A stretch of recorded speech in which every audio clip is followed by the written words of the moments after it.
안녕하십니까. KCS 하지정맥류 네트워크 김창수 원장입니다. 오늘은 진료실에서 경험한 하지정맥류 수술 후 팔로우업의 중요성에 대한 얘기를 드려볼까 합니다.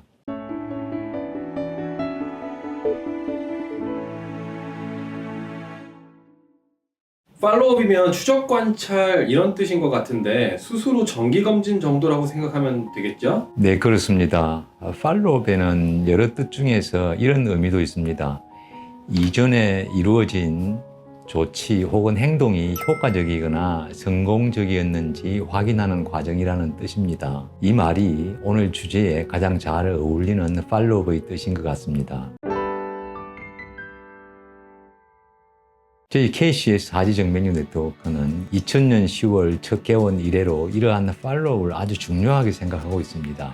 그 말씀은 수술 후 경과 과정을 중요하게 여기고 모든 네트워크가 지금까지 이렇게 해왔다는 뜻이겠죠? 그렇죠. 최근 진료실에서 있었던 얘기를 나눠볼까 합니다. 11년 전쯤에 강남에서 수술을 받았는데 다시 재발한 것 같다면서 오신 50대 여성 환자분이 내원하셨습니다.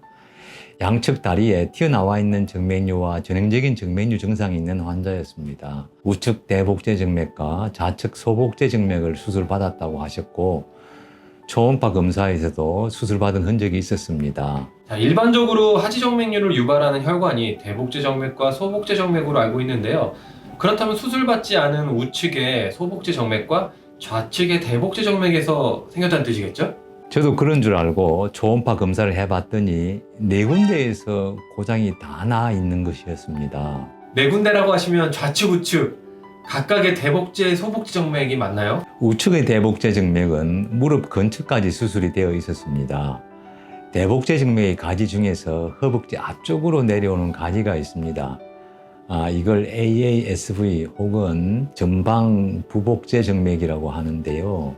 하지정맥류 수술 후 드물게 이 정맥이 고장이 나서 다시 정맥류가 생기는 경우가 있습니다. 이 환자의 경우가 그렇습니다. 이런 ASV는 수술 후에 하지정맥류로 진행할 수도 있기 때문에 수술 후 팔로우업 할 때 항상 잘 관찰해야 하는 정맥입니다. 초기에 발견되면 간단히 혈관 경화요법으로 치료할 수 있습니다.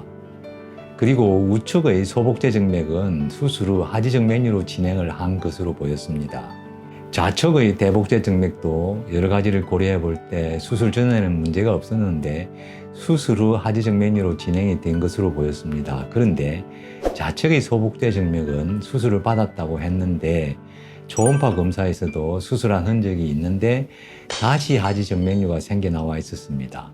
자세히 봤더니 수술 당시 좀 미흡한 부분이 있었던 것 같습니다. 수술 후 팔로우만 제대로 했다면 혈관 경화요법으로 어렵지 않게 해결할 수 있었던 것으로 보였습니다. 결국 이분은 네 군데 다 수술 받으셨겠네요.